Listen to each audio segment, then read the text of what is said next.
আসসালামু আলাইকুম ওয়া রাহমাতুল্লাহি ওয়া বারাকাতুহু। আমি আলোচনা রাখছি শেখ আব্দুর রহিম বিন আবু আহমদ টাঙ্গাইল।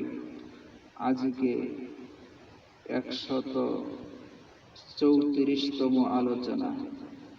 আজকের আলোচনার বিষয় হলো প্লেগ বা করোনা মহামারী। এটা আল্লাহর পক্ষ থেকে আযাব, তার বান্দাদের উপর যাকে ইচ্ছা আযাব প্রেরণ করেন। এই আযাব মুমিনদের জন্য রহমত করে দিয়েছে। এরকম একটি আযাব মহামারী মুমিনদের জন্য রহমত করলেন কিভাবে? এখানে দুইটি হাদিস আসছে। সহিহুল বুখারী আরবি প্রথম খণ্ড 494 পৃষ্ঠা, কিতাবুল আম্বিয়া বাব, এখানে শিরোনাম নেই। যথাক্রমে সহিহুল বুখারী আরবি বাংলা তাওহীদ পাবলিকেশনস, হাদিস নাম্বার 3473, 3474 নাম্বার হাদিস।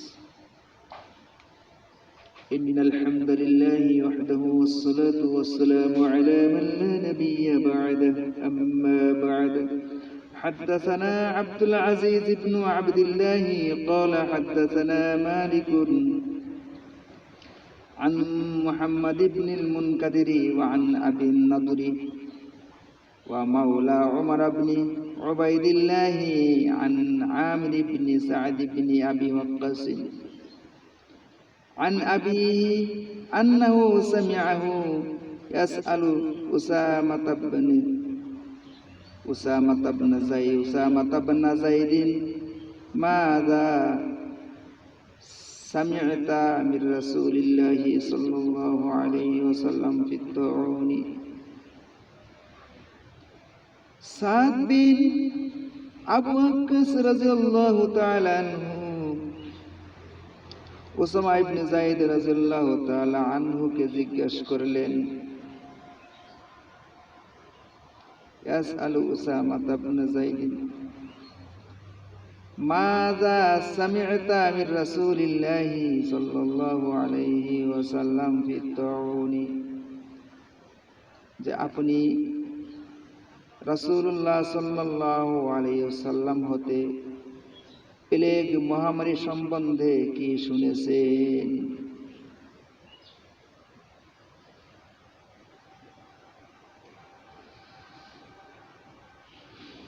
ফি তাউনি, প্লেগ এমন একটি রোগ আল্লাহর প্রদত্ত, যার চিকিৎসা করতে সময় মিলে না, যা চিকিৎসা উদ্ঘাটনে কোনো ডাক্তারের ক্ষমতা হয় না। সে এমনভাবে দ্রুত মানুষ মৃত্যুবরণ করতে থাকে,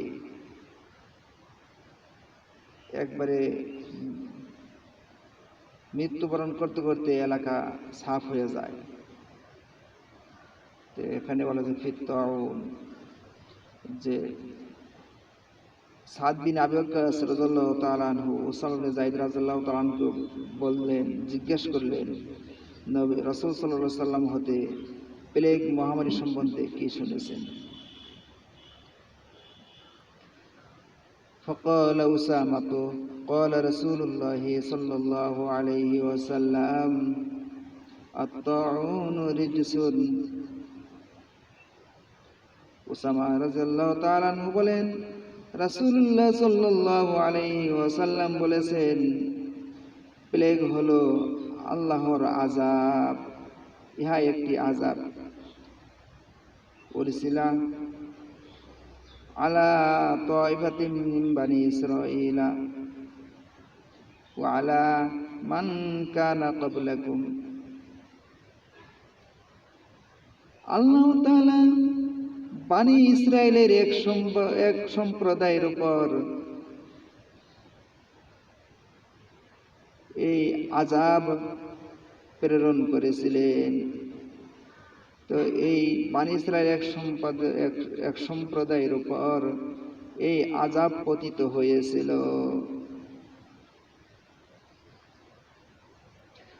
ফাইযা সামি'তুম বিহি বিআরযিন ফালা তাকদামু আলাইহি,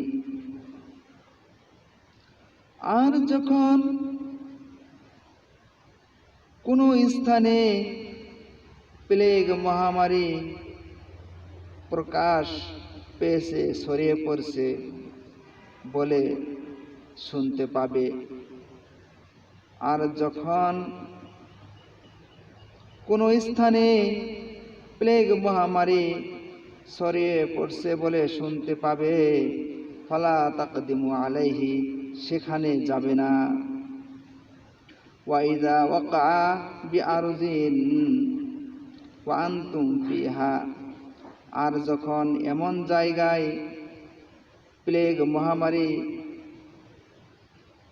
ছড়িয়ে পড়েছে যেখানে তুমি অবস্থান করছো, ফালা তাখরুজু ফিরারাম মিনহু, সেখান থেকে পালানোর উদ্দেশ্যে বের হইও না। ফিরারাম মিনহু, যে এমন জায়গায় প্লেগ মহামারী ছড়িয়ে পড়েছে যেখানে তুমি অবস্থান করছো, তো সেখান থেকে সাধারণ কাজকর্মের জন্য চলাফেরা এটা নিষেধ নাই। বাজারঘাট করতে হবে বা ব্যবসা বাণিজ্য, দোকানপাট, আর রুজি রোজগার সময় দিতে হবে, এরকম কাজকর্ম যেটা স্বাভাবিক, এটার মধ্যে কোনো নিষেধ নাই। কিন্তু ফিরারাম মিনহু, সেই রোগ থেকে, সেই আক্রমণ থেকে বাঁচার জন্য, সেই এলাকা থেকে পালানোর উদ্দেশ্যে ফালা তাখরুজু, সেখান থেকে বাইর হবে না পালানোর উদ্দেশ্যে। এমনি অন্য কোনো সাধারণ কাজকর্ম থাকলে সেটা ভিন্ন, পালানোর উদ্দেশ্যে সেখান থেকে বের হওয়া যাবে না।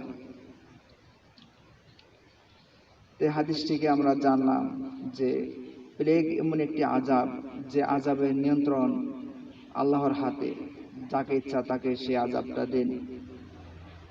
আর এই আযাব যেখানে আছে সেখানে যাওয়া যাবে না। ফালা তাকদামু আলাইহি, যেখানে ছড়িয়ে পড়েছে এই প্লেগ সেখানে যাওয়া যাবে না।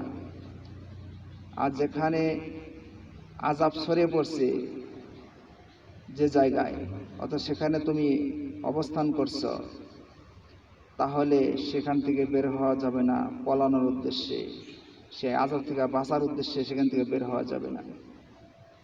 তো এই দ্বিতীয় হাদিসে আসছি, যে হাদিসে এই মহামারী মুমিনদের জন্য রহমত কিভাবে হলো। তো এই আযাবে যদি কোনো ইমানদার লোক মারা যায়, অজ্ঞ লোকেরা বলে যে সে এত ইমানদার লোক, এত পরহেজগার লোক, আল্লাহর গজবে আযাবে সে মারা গেল, তে তার ইমানদারে কি লাভ হইল?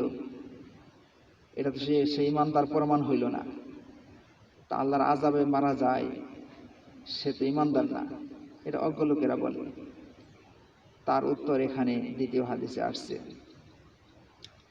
حدثنا موسى بن إسماعيل قال حدثنا داود بن أبي الفراتي قال حدثنا عبد الله بن بريدة عن يحيى بن يعمر عن عائشة زوج النبي صلى الله عليه وسلم قالت سألت رسول الله صلى الله عليه وسلم عن الطاعون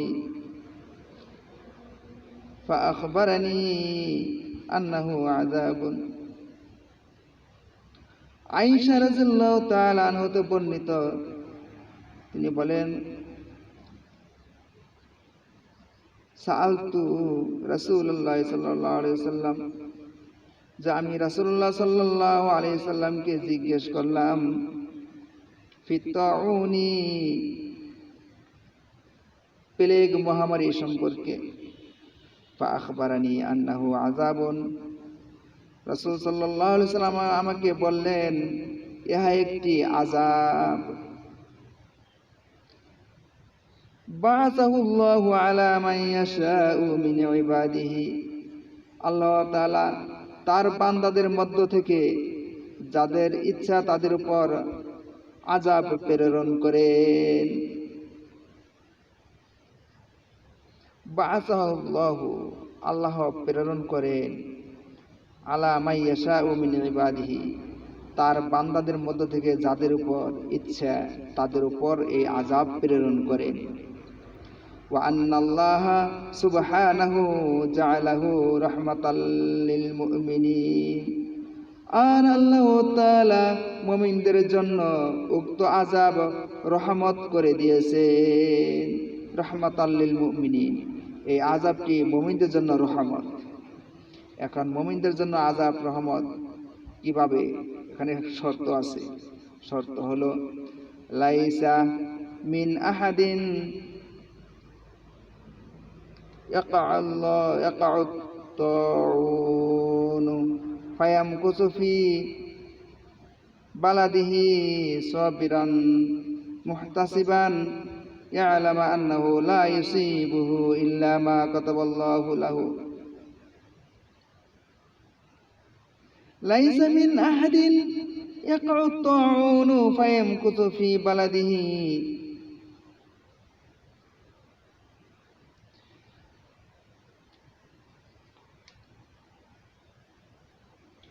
কোন ব্যক্তি যদি প্লেগ মহামারী আক্রান্ত জায়গায় ধৈর্য সহকারে সওয়াবের আশায় অবস্থান করে, যে ইয়াকাউতুনু, যে মহামারী প্লেগ মহামারী জায়গায়, ইয়ামকুসু ফায়ামকুসু ফি বালাদিহি, অবস্থান করে, সাবিরান ধৈর্য সহকারে, মুহতাসিবান সওয়াবের আশায়, ইয়ালামু আন্নাহু লা ইউসিবুহু ইল্লা মা কাতাবাল্লাহু লাহু, এবং সে অন্তরে দৃঢ় বিশ্বাস করে, মা কাতাবাল্লাহু লাহু, আল্লাহ যা তাকদীরে লিখেছেন তাই হবে, ইল্লা কানা লাহু মিসলু আজরি শাহীদিন, তার জন্য একজন শহীদের সমান সওয়াব পাবে। ইল্লা কানা লাহু মিসলু আজরি শাহীদিন, সে একজন শহীদের সওয়াব পাবে। এখানে শর্ত কয়টা? তিনটা শর্ত পাওয়া যায়। একটা শর্ত হলো যে মুমিনদের জন্য রহমত, এটা যে সাবিরান ধৈর্য ধরবে, যে সে টেনশন করবে না যে আমার আশেপাশে মানুষ মারা গেল, অমুকে মারা গেল, তমুকে মৃত্যুবরণ করলো, এখন আমার কোন সময় মৃত্যু হয়, এরকম চিন্তিত হওয়া যাবে না। সাবিরান যাকে বলা হয় ধৈর্য, যে এইরকম ধৈর্য দিতে হবে। সাবিরান, এটা মুমিন ছাড়া তো ধৈর্য হবে না, কারণ মানুষের পর মানুষ মারা যাবে আর আমি নিশ্চিন্তায় থাকবো, এটা বিশাল ঈমানের দরকার। এই জন্য রাহমাতাল লিল মুমিনিন, মুমিনদের জন্য রহমত। কেন? সাবিরান ধৈর্য ধরবে, মুহতাসিবান সওয়াবের আশা, যে এখানে সওয়াবের আশা যেন এখানে এইরকম এই জন্য আশা করবে যে যেহেতু আল্লাহ বলেছেন এখানে এই প্লেগ আযাব শুরু হয়ে গেছে, এখান থেকে বের হওয়া যাবে না, তাই উনি সওয়াবের আশায় বসে যে আল্লাহর হুকুম অনুযায়ী আমার এখানে থাকতে হবে, তাতে আল্লাহ তাআলার পক্ষ থেকে সওয়াব পাওয়া যাবে, সওয়াবের আশায়। যে ইয়ালামা, সে অন্তরে বিশ্বাস রাখবে, সে অন্তরে জানবে যে আন্নাহু লা ইউসিবুহু ইল্লা মা কাতাবাল্লাহু লাহু, আল্লাহ যাহা তকদিরে লিখেছেন তাই হবে। আল্লাহ তকদিরকে বিশ্বাস করে সেখানে ধৈর্য সহকারে সওয়াবের আশায় সেখানে থাকবে। তিনটা শর্ত: ধৈর্য সহকারে সওয়াবের আশায় এবং তাকদিরকে বিশ্বাস করে সেখানে থাকবে। থাকলে সে যদি বেঁচে যায় তাহলে তার কি হবে? ইল্লা কানা লাহু মিসলু আজরি শাহীদিন, সে একজন শহীদের সমান সওয়াব পাবে, মিসলু মানে সমতুল্য, আজরু মানে সওয়াব বিনিময়, শাহিদ মানে শহীদ। তো একজন শহীদের সমান সওয়াব পাবে। আর যদি সে মারা যায় তার শহীদই মৃত্যু হবে। সুবহানাল্লাহ। তো এখানে এই অজ্ঞ লোকেরা বলে যে আযাবে একটা ইমানদার লোক মারা গেল, মনে করেছিলাম সে ইমানদার, কিন্তু আল্লাহর আযাবে মারা গেল, সে তো ইমানদার হতে পারলো না। সে ইমানদার হলে আল্লাহর আযাবে ধরতো না, এরকম অজ্ঞ লোকেরা বলে। কিন্তু আযাব যে ইমানদারদের জন্য রহমত, সেটা আল্লাহ তাআলা এখানে জানিয়ে দিয়েছেন। যাই হোক, আমাদের দেশে 19 সালে 18 সালে করোনা আসছিল। 19 সালে এটা একটা মহামারী, প্লেগ, আল্লাহর শাস্তি। এখন পর্যন্ত এই শাস্তি, এই আযাবের থেকে, এই রোগ থেকে বাঁচার জন্য এখনো পর্যন্ত তারা চিকিৎসা আবিষ্কার করতে পারে নাই। আবিষ্কার করবে, আবার আল্লাহ তাআলা এমন একটা আযাব দিবেন যে আযাব তারা অতীতে জানতোই না। যাই হোক, আল্লাহর এই প্লেগ, আল্লাহর নিজস্ব আযাব, এটা আল্লাহ তার বান্দাদেরকে দিয়ে থাকেন। যে এখানে বলা হয়েছে মাইয়াশাউ মিন ইবাদিহি, আল্লাহর বান্দাদের মধ্য থেকে যাদের প্রতি ইচ্ছা তাদের প্রতি এই আযাব প্রেরণ করেন। তো যাই হোক, মুমিন যদি এই 3টা শর্ত যদি পালন করতে পারে, সে মুমিন হবে, সে শহীদের সওয়াব পাবে, মৃত্যুবরণ করলে শহীদের মৃত্যু হবে। তো আলহামদুলিল্লাহ, এটা আমাদের জন্য সুসংবাদ, কোনো চিন্তার কারণ নাই। মুনাফিক এবং কাফেররাই চিন্তায়, টেনশনে লাশ পর্যন্ত আনতে যাবে না, তারপরে লাশ রেখে বাড়ি থেকে পলায়ন করবে, তারপরে একে অপরকে ধরে চিৎকার কান্নাকাটি করবে, তারা বিদায় নিয়ে যাবে। তারা এমন একটা উদ্বিগ্ন অবস্থায় হবে যে মৃত্যুর চেয়ে যেন তারা বেঁচে থাকাটাই কঠিন হয়ে পড়েছে, এরকম পরিস্থিতি হবে।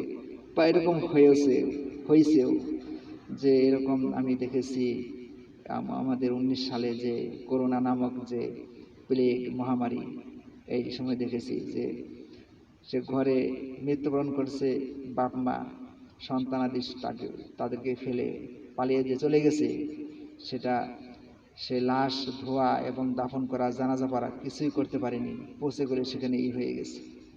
এটা হলো কাফের এবং মুনাফিকদের জন্য মৃত্যুর আগে যেন আরেকটি মৃত্যু।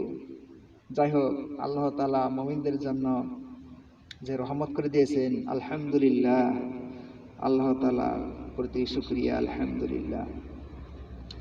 আল্লাহ তাআলা আমাদেরকে তার মুমিন বান্দা হিসেবে কবুল করুন, আমরা সকল বলি আল্লাহুম্মা আমিন। রিজসুন মানে খারাপ কাজ, আযাব। ওয়াকাআ মানে সংঘটিত হওয়া, পতিত হওয়া। মাকাসা মানে অবস্থান করা, বাস করা। যাই হোক, এই বলে আমি সংক্ষিপ্ত আকারে শেষ করছি। সুবহানাকাল্লাহুম্মা ওয়া বিহামদিকা আশহাদু আল্লা ইলাহা ইল্লা আনতা আস্তাগফিরুকা ওয়া আতুবু ইলাইক। আসসালামু আলাইকুম ওয়া রাহমাতুল্লাহি ওয়া বারাকাতুহু।